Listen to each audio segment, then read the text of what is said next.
And webinar's live? Good. Yes. Miles, you're like the Wizard of Oz up there. And we have all our committee members In the who room. are here in the room, right? Yeah. Okay, calling to order the Quiet Zone Working Group of March 26th. The first item on our agenda is to approve the prior meeting minutes. So moved. Second. All in favor? Aye. Any opposed? Put them on file. The next is the project update. All right, thank you very much. Tim Oster from Benesh is on remote with us. And we've got Adam Enulis and Rich Benvento here as well. I'm Dan Murphy, Ty and Bond. And when we last got together, we presented some concepts that were very rough indeed. One had been advanced to show some specific equipment. Kurt Anderson presented the idea of the escape route and the emergency gate that we at the time felt was going to be required, quote unquote, unless there was an engineering reason not to do so. In the process of developing the remainder of the concepts, it became clear that with 20-mile-per-hour maximum speeds, some of the gates actually became more of an obstruction to pedestrians in the long term. Some of the escape routes connected to the platforms anyway, so we were comfortable removing those. So we revised the concepts to not include the escape routes and the emergency gates.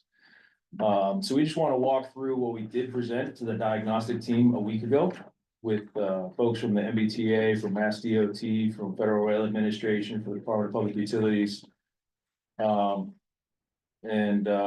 Just to kind of catch you up on how that conversation went, it was very good. Everybody was positive and collaborative and seemed generally supportive of the project. So let me just walk you real quick through the slides that we did share last week prior to our field walk. Next page.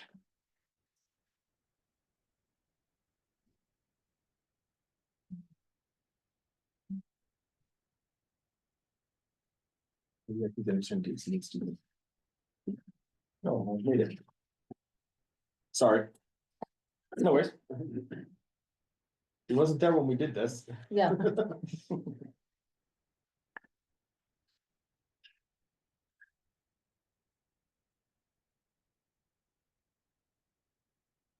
There we go. So you go ahead and jump to the next slide. I presented this to the diagnostic team and showed them that, you know, the community has a strong desire for this project to move forward. And just to let them know what you guys are all up against, told them that, you know, there are 5 crossings in 1.25 miles. The trains run from 5 in the morning until about 1 o'clock in the morning. But there are 34 trains daily on weekdays. So I just want to make a point so that you understand that first train comes into town really around 4:40 a.m. Before it pulls out. Okay, it's not that's when it overnight. pulls Okay, out. yeah. Yeah, they're not overnight, so let's, Good point. That makes But- sense. Pre-COVID, Yeah. they were overnight, Yeah. but post-COVID, they did everything on a substation. I'll correct that for future reference. okay? Good point. 34 trains daily, and again, maximum speed 20 miles per hour according to USDOT inventories. Next page, you're familiar with where the crossings are and the recommended equipments at this point. So we'll go ahead and walk into the next location. I left the street view in there. Certainly you're familiar with the street view looks like. I'm gonna ask Tim to walk through the next slide and the other slides with the proposed equipment. And Tim, if you want to add anything that came up in particular during the diagnostic walk with the agencies, that'd be great. Yeah. Okay, so here at West Street, you see we got the 4 quad gates proposed here with just the head gates on 3 quadrants. And then on the 4th quadrant up in the northeast, the ped gate is kind of a stub gate, and it's kind of reverse where the gate falls. That was to reduce the footprint getting into the parking area. So the team, MPTA, Keolis, they were all okay with that, the way that we proposed that of saving some space there by not putting that gate on the opposite side and falling back. It saves us some space there in that corner. This crossing is also interconnected with the traffic signal to the east. And so that would be part of the design as well. When they put the 4 quad gates in, it would stay interconnected.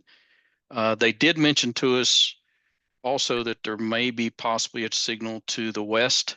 And so we would just kind of evaluate that going forward. If that signal's coming in anytime soon, we would look at, see if we needed to interconnect it to that as well.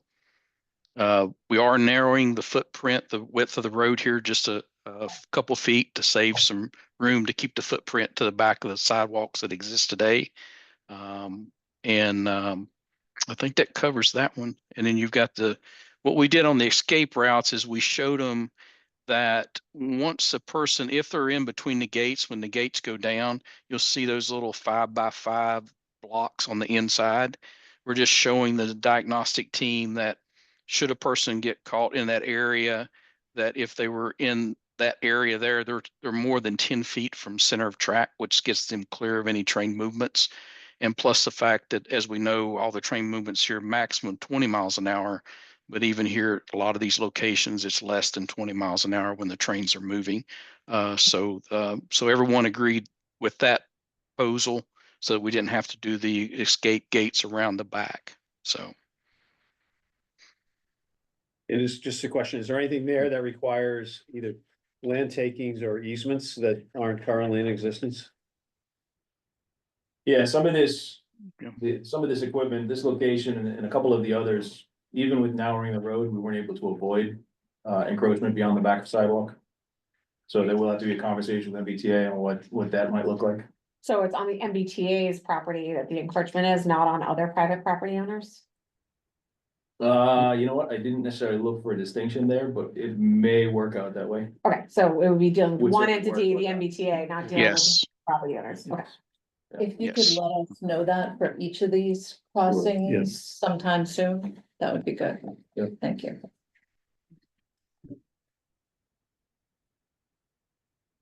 Next slide. Rosemary, go ahead. Next slide.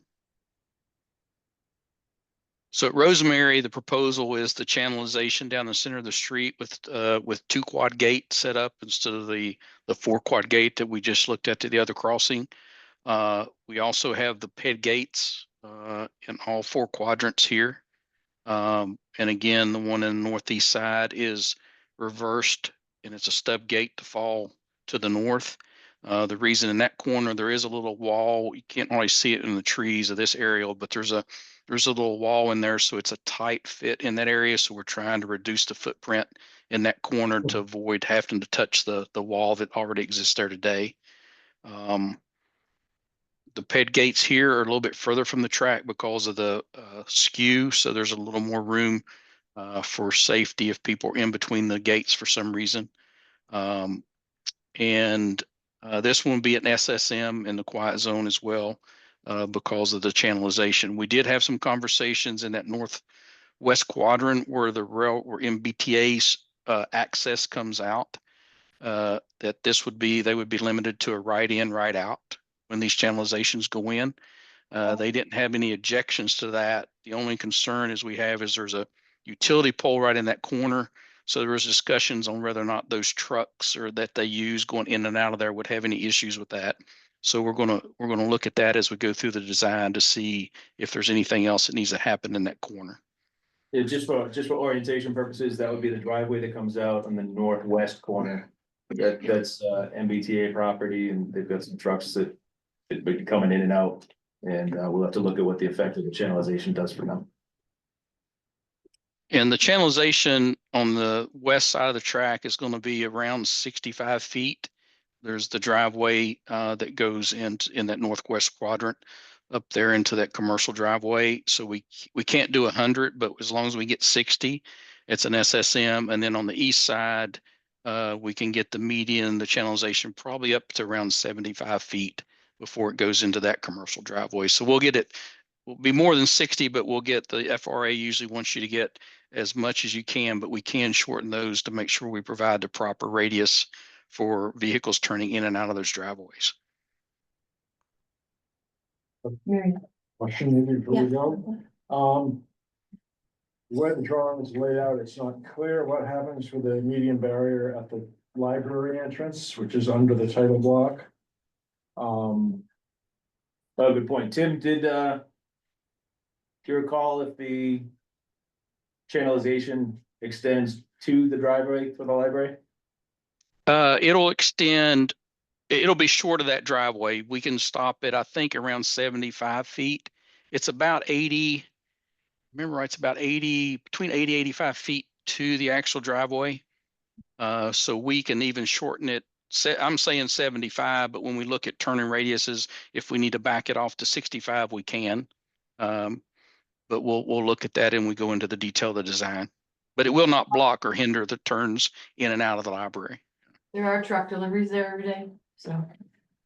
Okay. We can't see if Lars had his hand up. Can you? Just want to make sure. He'll probably speak if he needs to. Do you know what size trucks make those deliveries? Is it box trucks or is it? Just click on participants, yeah. Do we know? I'm sorry. He's Oh, did we? there. No, we don't. He's there. Yeah. He's going to say. Okay. Yeah. Okay. Looks like. Sorry, guys, I'm on the train right now. I was just gonna add, it could be as short as 60 feet, but you got there already, so no problem. Sorry. Communicate through chat, we'll watch. I tried. The library, the box trucks, not semis, not semis. Yeah. Okay, The, would this affect the upper parking lot for the Rosemary complex? It was just short of that. That's down gradient from the library. Yeah. Yes, it's on the opposite side of the track. It's down here. Yeah. It's here. Not very real. Yeah, No, it's There. sorry. yeah, it's we'll that. be able to, to keep 60 feet. We'll be able to get to 60 feet of channelization without hindering the traffic going in and out of that driveway. It's up in that northwest quadrant. It's pretty wide opening driveway as well. All right, Just double check that one. so in the complex? We have the Rosemary Pool is at, Yeah, but you'd hit West Street before, you hit the medical building before you hit the Rosemary Pool. but before that, I'm trying to explain to before the pool, there's an upper lot. Yes. And then there's a driveway to the lower lot. So the upper lot is just for the pool. Is it those cars there? Is that? Yes. Those- The ones So just to confirm, it sounds like we can stop the channelization just short of the medical building, is that correct? Yes, Yeah, yes. so if we are stopping it short of the Great. medical building, then it will be well clear of the Rosemary upper lot. Yep. I think We that can do the it. fact that it's on an angle benefits us because you get 60 feet, even though you're not that, you're further away from the signals themselves. Okay, so. Hold on, Marion, you have a question? I'm looking, isn't this the medical driveway? No, that's, I think the MBTA's. That's an MBTA layover. access. That's to the road. MB10, yeah. Over here. And railroad access does not count. It's not considered in the length of SSM medians, yeah. Marion's getting on the correct street. Yeah, I already flipped to the next street. Yeah, so the pool's down here. Okay. So here, we're saying this is That's the MBTA access? MBTA. There's a utility pole on the corner. We'll have to look and see. Go to MBTA, can still turn right and out of then- that. And then the medical building's down Here, there. okay. And when we do these again for presentation, if we could maybe build them out further, like have this, but then also No. further, because Noted, absolutely. we know where all the driveways are and we're having. a hard time figuring-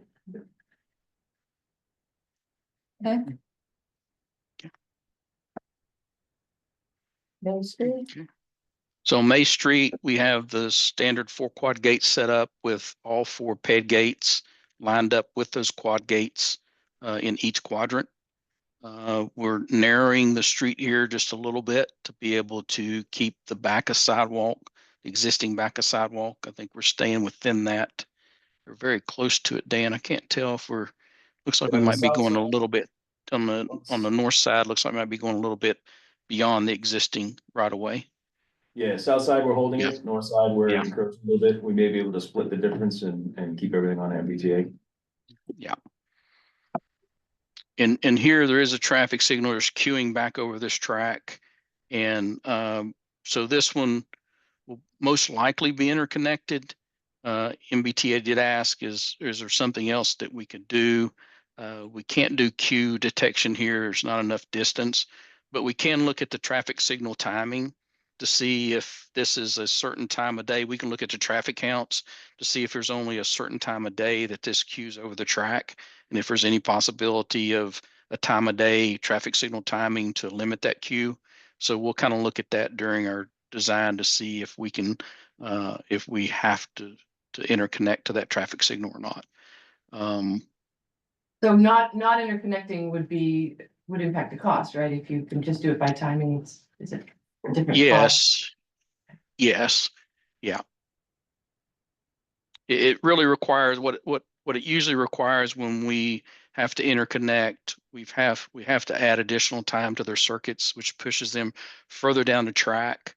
But the thing here with 20 miles an hour, even if we're adding 20 seconds of time in the distance on the track, that's less than 1,000 feet. So it's not a tremendous distance like it is on a lot of commuter rails where they're going 79 miles an hour.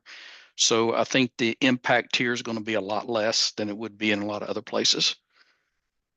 I was gonna say, they're not even going 20 miles an hour here, but. Yeah, exactly. Yeah. Starting either from zero or Yeah. coming to stop, so. I'm also thinking Exactly. like pedestrian activation is Yeah. gonna screw up. Cause that does get, I use that cut through, that gets queued up on the tracks or beyond the tracks on a semi-regular basis. Hey, Tim.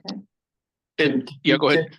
Can we take this opportunity in this location to talk a little bit about the new gate that MBTA said that they were trying to pilot? And if we're able to use that, will it give us a space advantage? Yeah, the existing scissor gates out there that you have today are not allowed today. And the reason is the way those scissor gates operate that are in place today is if someone is on the sidewalk and the gates are down, if they reach over and grab the ped gate and raise it up, it also raises the highway gate up. Right. And so, but Siemens has developed a new gate that does have a scissor gate design that does not do that. And what it does is that it locks both gates down so that you can't lift either gate. Now, sometimes when you have a failure at a crossing or something like that, you'll have a police officer or something go out sometimes when there's issues, and he'll raise the gates up and they'll flag cars through the crossing if there's a failure and they're waiting for a railroad maintainer to get there to fix the problem. With these scissor gates, that wouldn't be possible because the highway gate itself could not be raised. So they've got plans to install those at one location right now. They haven't installed them yet, but they have tested them in their shop. And so they're open to considering those in this project. We can look at those in places to see if it's going to save us room. However, when we have these 4 quad gate locations, these new scissor gates cannot be used for the exit gates. And the reason that is because the exit gates on a 4 quad gate system, in the event of a failure, the exit gates remain up, not down. So if that's the case, then the ped gates would be up as well in a failure situation. So the ped gates need to be down in a failure situation. So we could put the scissor gates in 2 quadrants. We'll just have to see, is that going to save us the ability to stay out of the right of way? If it does, then we can propose using those. If not, then maybe whether it helps us or not, consider that during the design. So.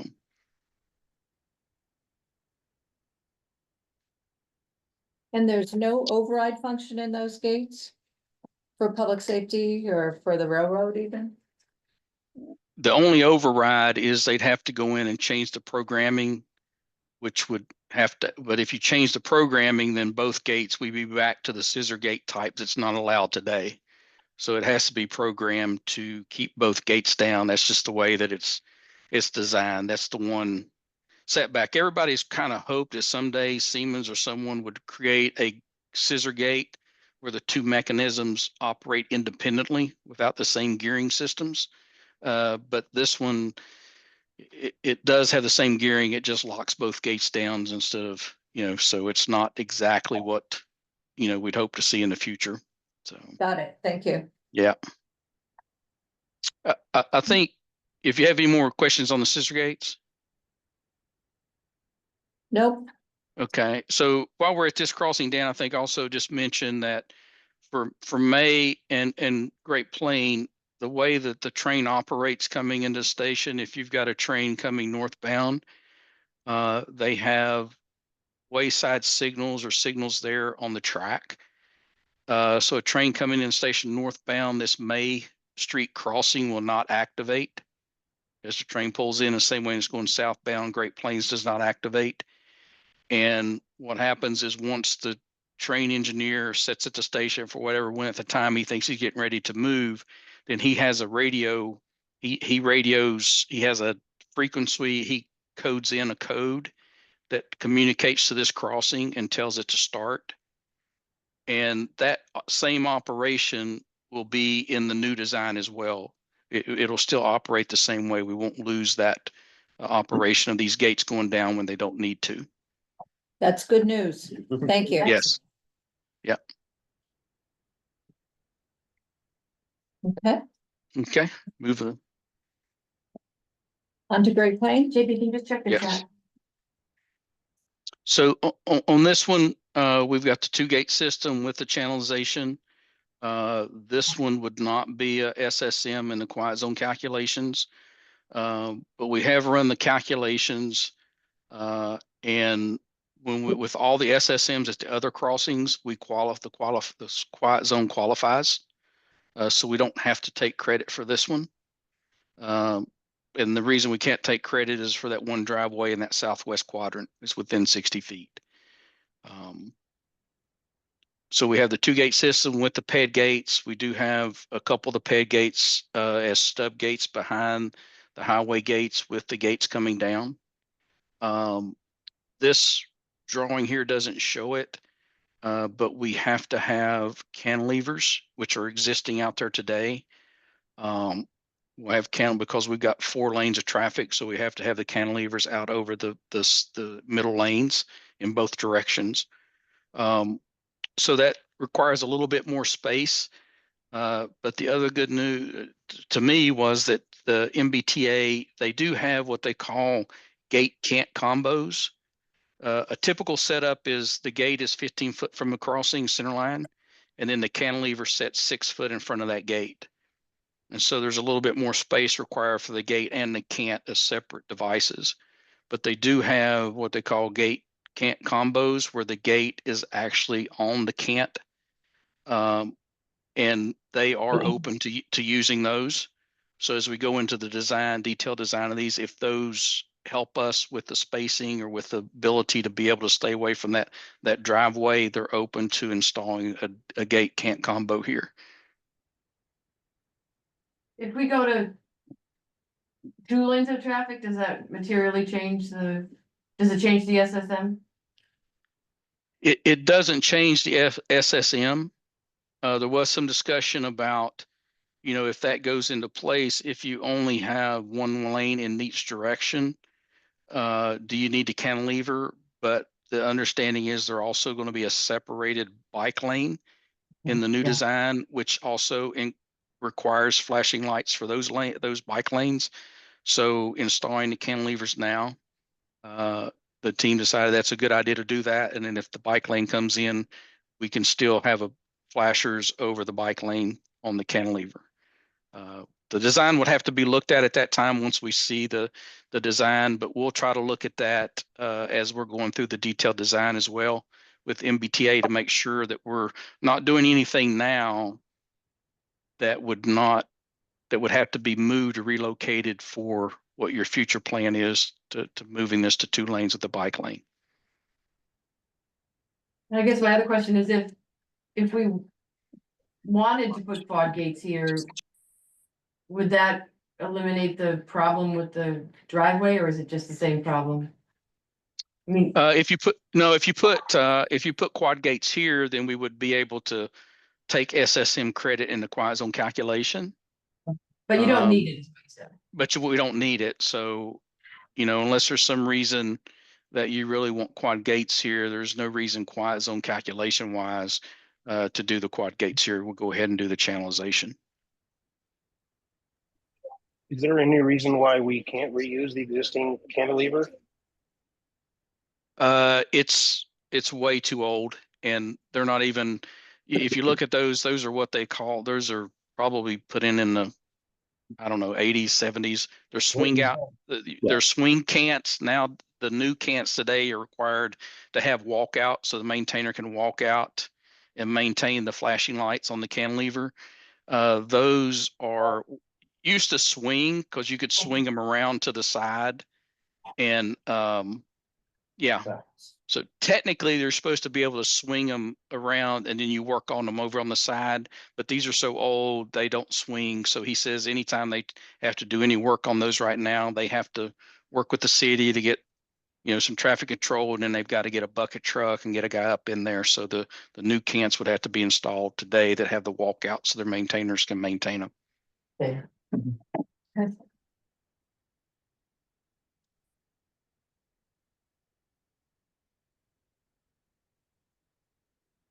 Anything Then else? Yeah, just what does short term mean? But that's just a reference to the coming changes to Great Plain Avenue as part of a larger project. So the temporary channelization, the stanchions and things will likely eventually become a raised island. And at that point, we'd reconsider, equipment placement, certainly try to coordinate the two in advance. And maybe just be absolutely sure, when we've been talking about the SSM calculations, this still gives you net safety benefit for Great Plain. It's just not. Correct. Absolutely. Correct. Absolutely. Yeah. So, Yeah. Yes. The channelization prevents people from driving around the gate, so you do have that benefit. Okay, And there's two types of channelization we can use. One of them is quick curve and the other one is a Plexco. The quick curve is a little bit bigger. And then the Plexco has a little bit smaller base. So when we go through the actual detailed design, we'll show you both of those and you can look at them from a city standpoint of which one you'd prefer to have in there.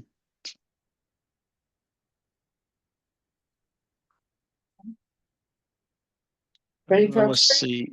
Oak Street is on Oak Street, it's the standard 4-quad system with the 4 PED gates lined up with the 4 quad gates. And here the road is currently too narrow for us to narrow that any. So this one will definitely, we're pushing out in a easement or license area wider than the existing. So we have to work through that with MBTA to get that as existing or additional right of way. Again, is that all their right of way though, not the neighbors? Yeah, from our understanding, when we were looking at it with them, it's all their right of way.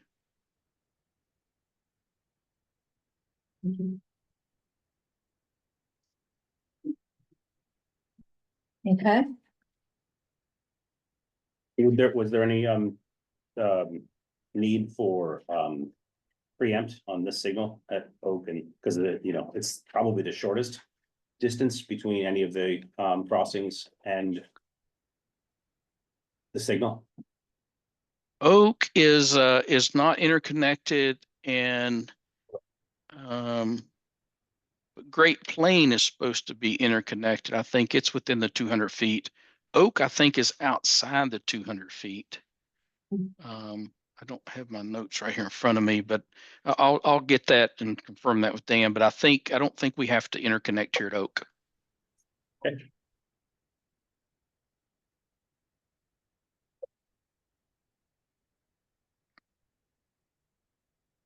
So the PED station crossings, the quiet zone rule does not have, the only thing in the quiet zone rule at a PED only crossing that's required is a sign that alerts the public that there's no longer a train horn here.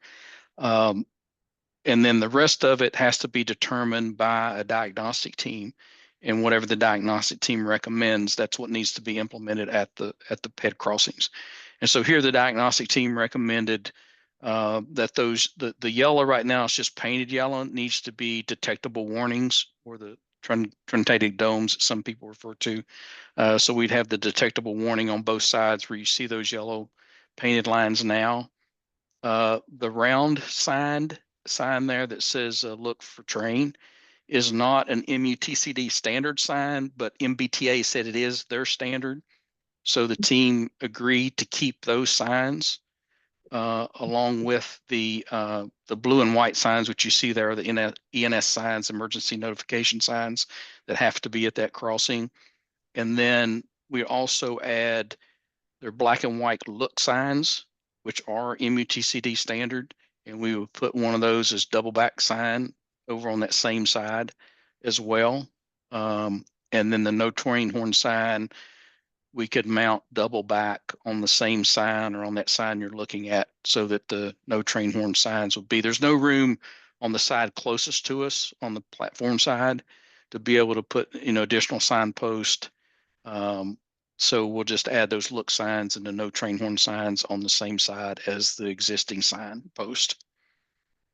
And that's all that needs to be done at the station pad crossings. And the detectable warning panels here, Tim, would be white, correct? There would be, yes, we put white for stop line. Stop line's white, so we put, now MBTA said that their standard is yellow through the whole platform. And so if that's the case, then we would have the yellow and we would put a white stop line right behind the yellow stop line, or the yellow detectable warning. Those detectable warning are like what's on HP ramps? Yes. Those things. Yeah.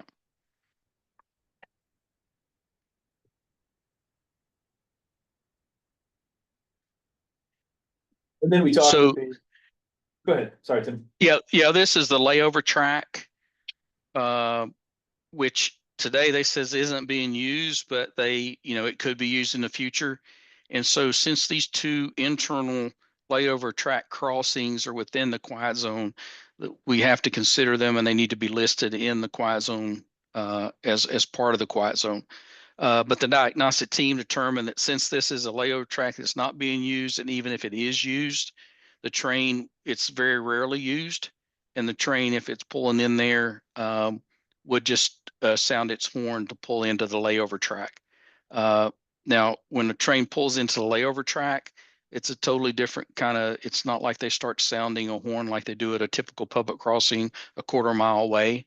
So it would just be, once it got into the switch and started in that crossing, it tooted its horn a few times just to let people know it's crossing those crossings. But we determined that there's nothing that we would do nothing at those crossings. There's nothing that we need to do to add signage or anything like that within their layover yard.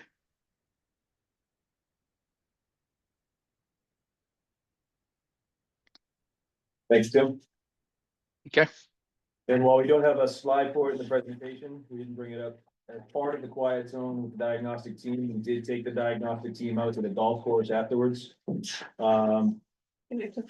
on those questions, Yes. one thing I just wanted to add Yep. was the roadway treatment, just because I feel like that's relevant to the people here. So one of the things we talked about was the hashing that they have over on West Street would be their standard for all of the crossings.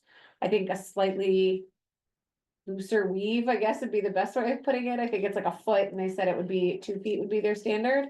But they would want that for the entire duration of the crossing. So that's a change from what we currently have. Not a costly one, but an aesthetic one. Your favorite, Miriam.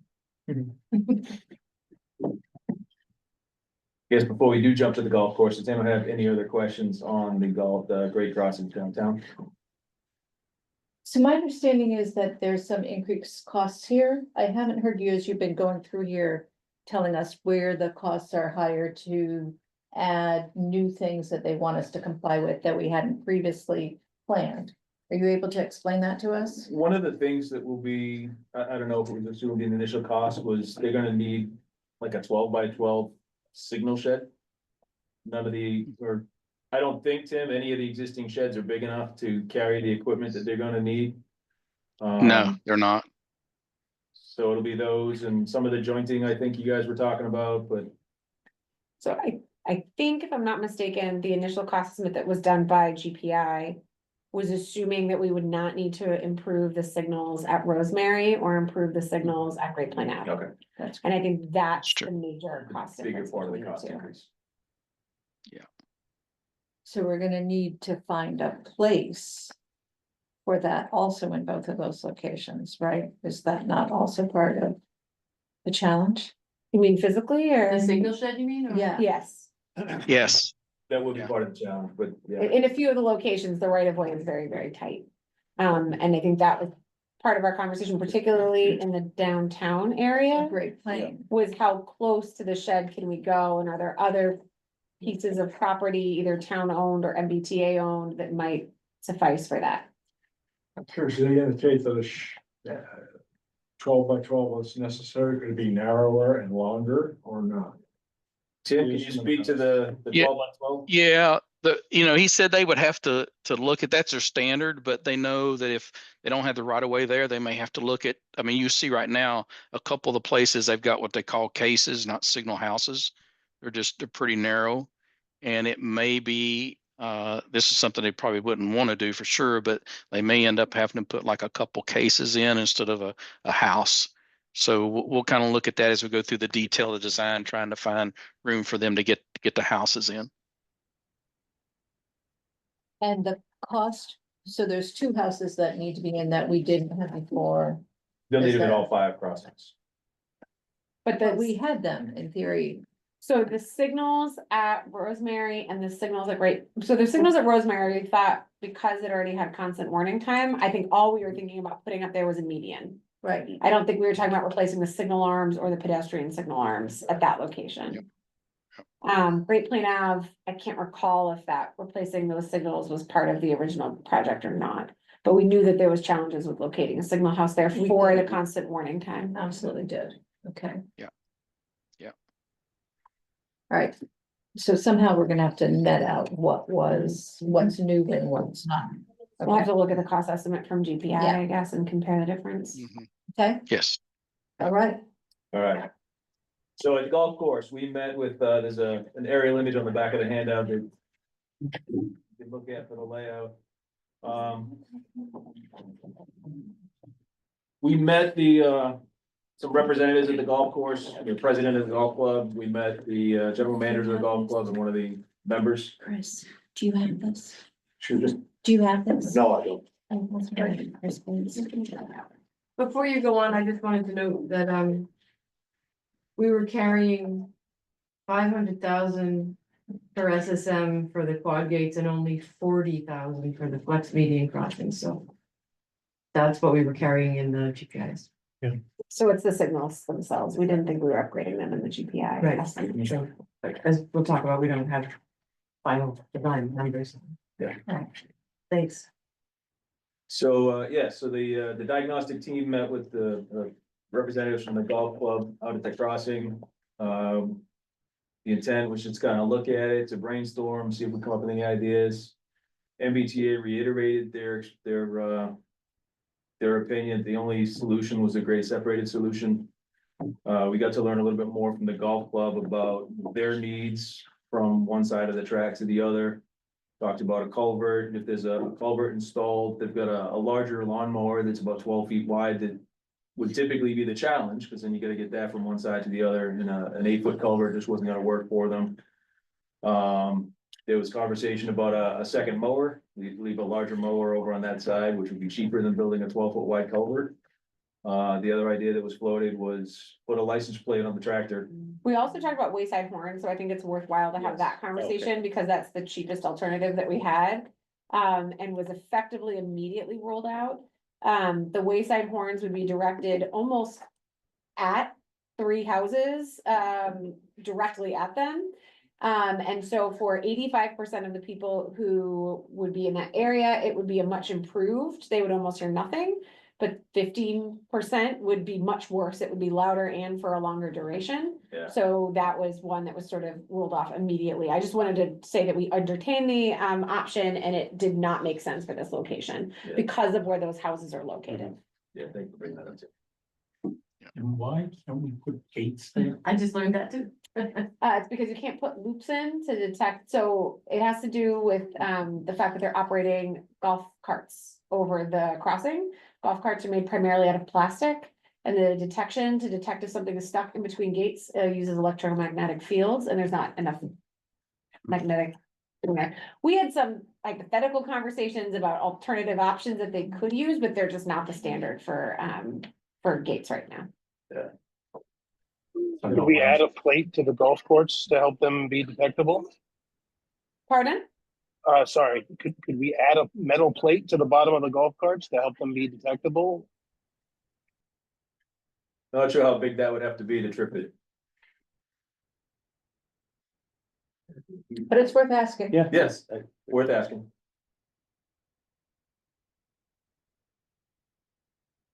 So just go to the culvert idea? I don't think we'll change the MBTA's mind, but we could certainly have that discussion. Yeah, so then another idea that came up was to put bring the larger mower up to the street, cross the tracks, come back down on the other side. That way you could build a smaller culvert to get under the railroad tracks, eliminate the grade crossing. And I understand Karis had a conversation with the golf club today. And they indicated that they are open to the idea of plating their equipment. Which would allow us, we'd still have to construct a culvert, but it would be a much smaller culvert that would likely be a lot less disruptive. As well as less costly. So it would require a little bit of investment on the golf club's part. I think they indicated that there's a piece of equipment they'd likely have to have on both sides of the tracks. So they'd have to invest in that. And then they did request that we explore the current crossing location as the location for a culvert, which will have some geometric challenges because it is at a high point. So we'll have to, this contract did not include design work for this project. So now that we may have a proposed feasible solution, we may need to go back and look at what design work for that would look like. Because there's some significant engineering required, although a lot less than what we had talked about. The standard, my understanding, is 8-foot culverts. The MBTA or the golf course asked for a 9-foot culvert, but that's not. We'll have to figure out if that's enough to cause more disruption or not. And because we're eliminating a crossing altogether, there may be more grant opportunities than if we were putting in a gate system. There's some advantages to going to this path.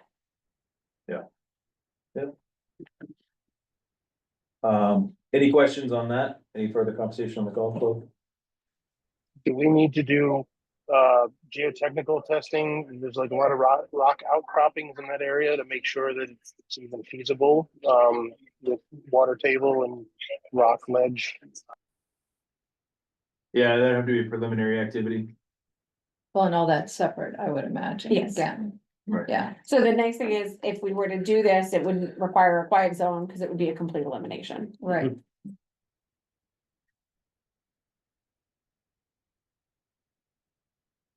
I guess my question was, Lars had sent a series of questions. Yeah. Before, I know, I think some of them have been addressed, they- actually. All right, yeah, Lars, you had asked the question about the counterweights at the gates. I did ask Tim and Sam had finished to look into that one. Okay, yeah, thank you. I understand the counterweight is required on gates longer than 10 feet. Okay, I just found a manual for one of the manufacturers, which I can send. It might be out of date, but it said 24 feet. Okay, sure, we can check on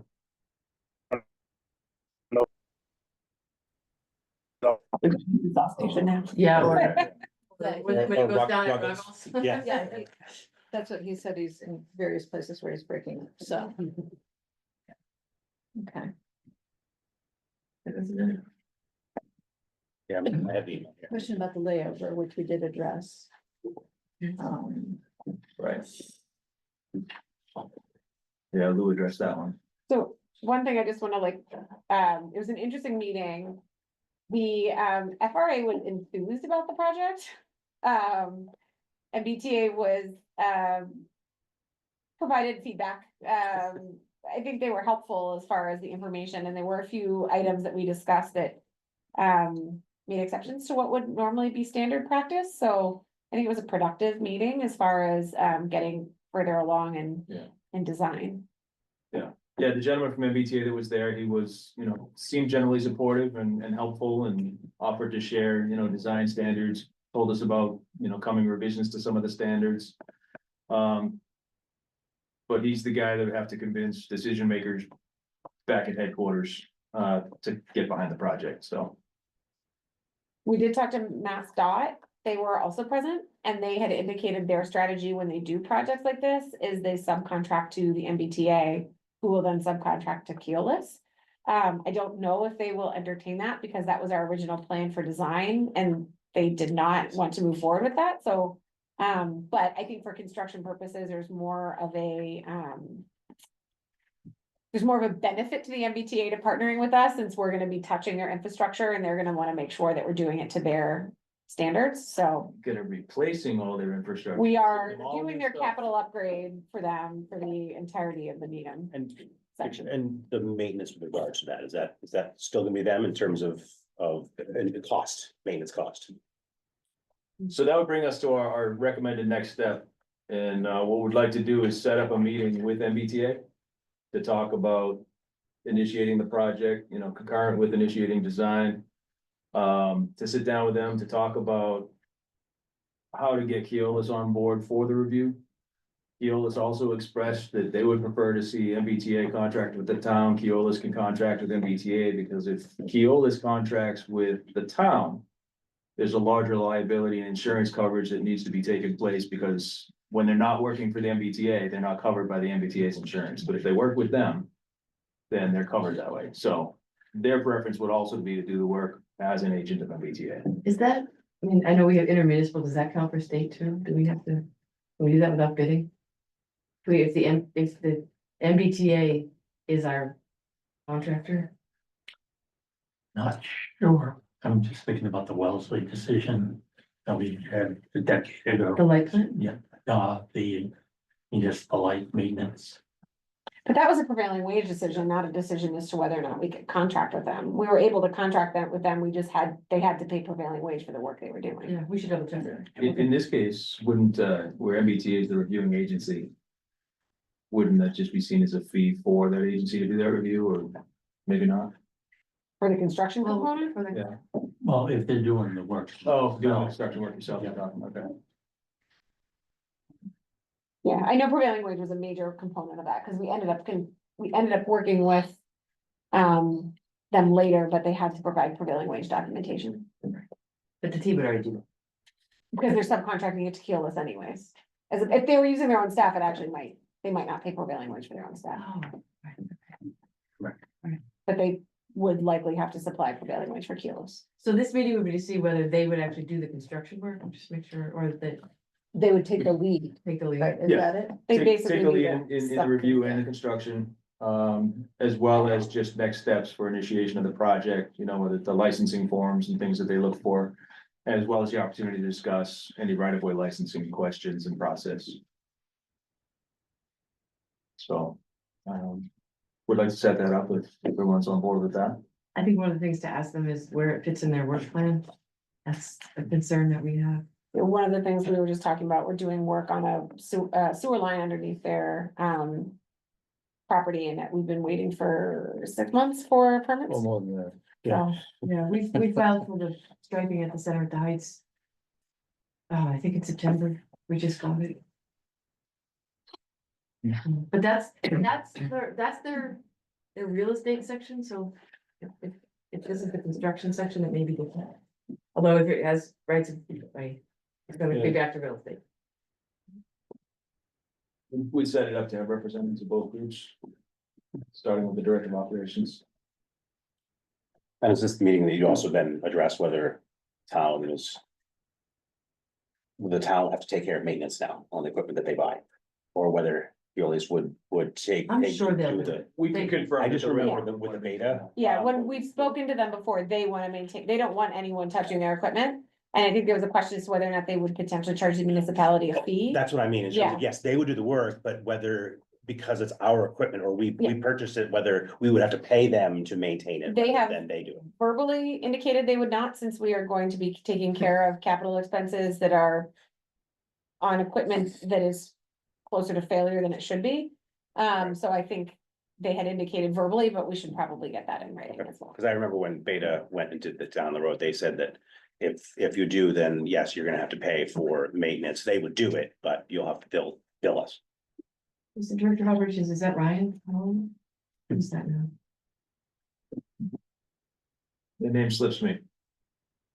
Tim, is Mark Rooks, is he the director of operations? He's one of the ones that would wanna meet with anyway. I'm not familiar with those guys over there. Okay, So yeah, I Mark don't I don't Rooks remember, yeah. and Robert Prolf, Proulx. Would be a couple of the guys that you can get to the table with. Is the Gales contract coming up or has that been extended? I think it's still coming up. I haven't heard that. It's coming up, yeah. When would that be? I mean, that would be problematic if they happen in the middle of our project.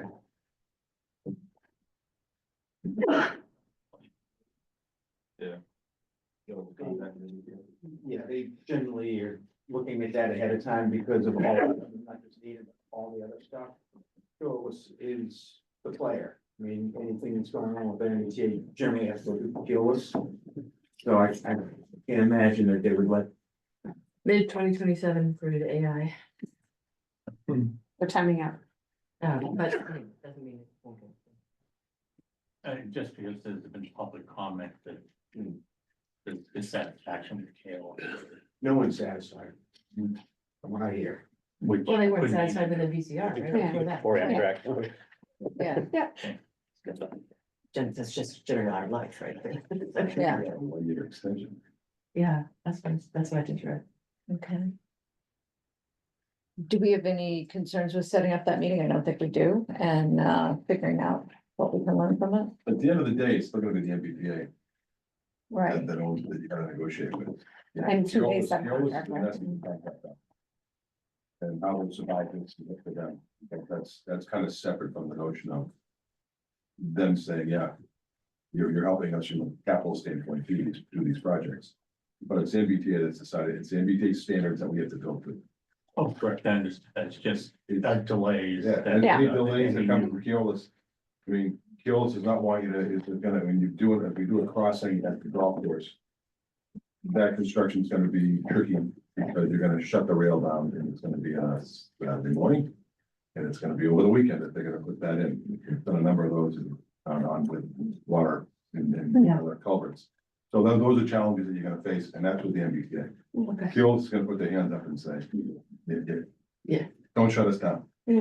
But in order for that to happen, that's kind of construction gonna need to take place. But to the point of meeting with them, I mean, coming off this somewhat successful diagnostic meeting and that sort of thing, I think the earlier you start the discussions, the better. Yes. And I attended that meeting and it was very collaborative. Everybody there was participating and wanting to advance this. And again, the MBTA folks are digging in, not digging in, but they have their standards and they made it known what their standards were at every step of the way. And that's fine. Those are the rules. You know, they have this in a whole bunch of other towns.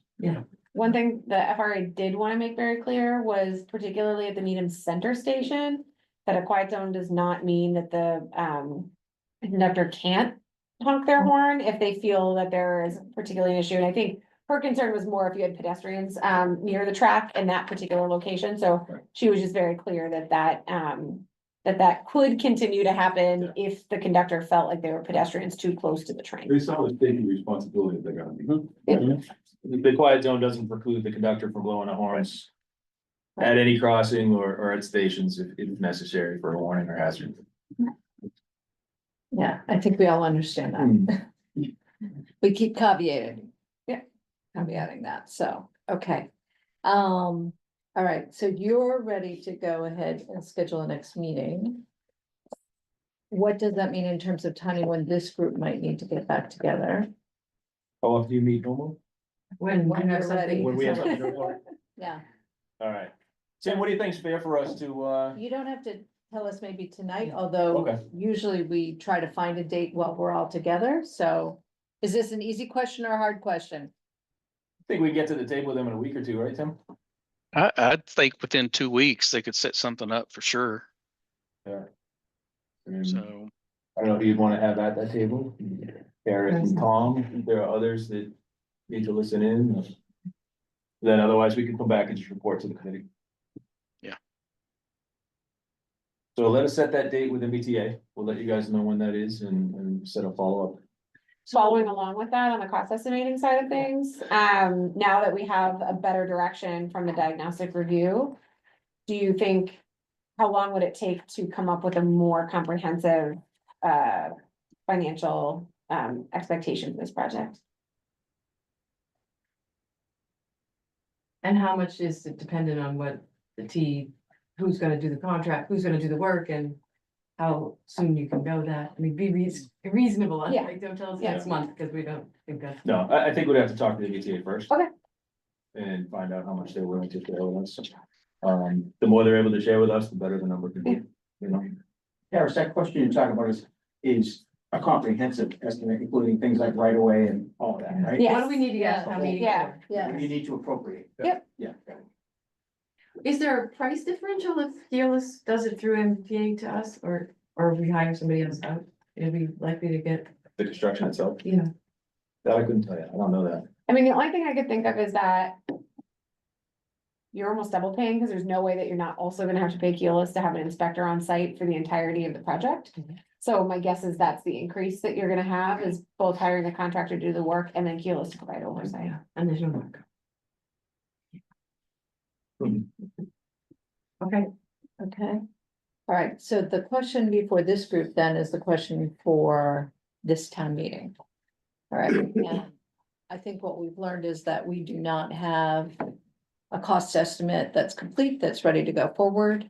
And is this committee really in the position where we're ready to now make a recommendation that Article 35 in the town meeting warrant, that we authorize the town manager to pull that article with the understanding that we will come back, we expect in the fall, with a complete estimate or for the town and an understanding of the work. And we would also hope that it's a more favorable bidding environment, all of those factors. I mean, I'm hopeful that it isn't, you know, $1.5 million more. Yeah, But I think that we have based on what Dave's done with other cash swaps, we have the bonding capacity if that's what the town wants to do. So it's not a matter of, you know, we have to find the money, but there's always a trade-off. Right. We've traded off the Newman School to cash that could help this. We were actually going to try to pay for this project with cash, but we just don't have we don't have that much the cash. information. We also don't have the information, but. So you mean potentially from 3.5 million to 5 million? Karis and Tom said, you know, assume another 500 to 1.5 million over it, but that is such a wide spread. We don't. But that would mean either to 4 million from the present, the placeholder now is 3.5 million, 3.5, yeah. correct? So it'd either be to 4 million or to 5 million in that range. And that's exclusive of any discussion about the golf course, correct? That's correct. The golf course is gonna end up needing to On be a path of its own. another process where we'll have to start by figuring out what do we need for design money? What are all the factors that need to be included? Yeah.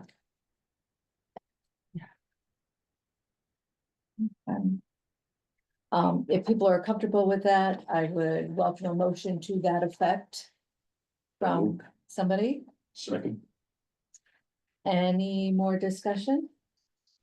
All in favor? Lars is off. Yeah. I know these things. All in favor? Aye. Any opposed? All right, so we're going to withdraw, we'll communicate that. But we'll and stay on the path, We're staying on the path.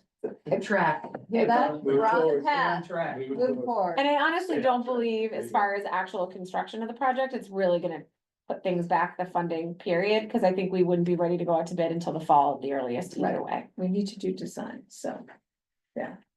Okay, Do we want to try to pick a late April date? sure. His favorite film. If we could actually go into that first week in May, you would make my life much. The first week of town meeting? That's actually much better in my life, believe it or not. I can't. Yeah, not for Okay, planning. all right, so if we're back in The April 30th? The 20, 28th, what's already on the 28th? the league night, Okay, so I Night can't, is the 28th, I don't even have that. the 29th. I have big general bylaw review, but if we did 5 on the 29th, that's a 2 for that weekend. Need a 5 o'clock. Stephen Palmer, interviews are tentatively scheduled that afternoon. I have them ending at 5. On my calendar, Wait, Stephen Palmer interviews. RFP consultants. Yeah. We can, and I, So the 29th at 5, I can zoom that one, I think, Have a select board meeting. they're not meeting, you look good? no, they're meeting the 15th. Duncan, are you good the 29th at 5? I don't, I'm not aware of a conflict. Yeah. Okay, And what day of the week is that? by the way? Tuesday. Tuesday, yeah, that should Tuesday. be on. gentlemen, 29th at 5? Yeah. That's good. Miles, can you send that out, please? Thank you. Tim, could you participate in the meeting April 29th? Yes, yes. Mark it out on my calendar right now. Right. Any other business for tonight? If not, I would welcome a motion to adjourn. so moved. All in favor? Aye. Any opposed? We are adjourned. Thank you. And I'll take a look at it.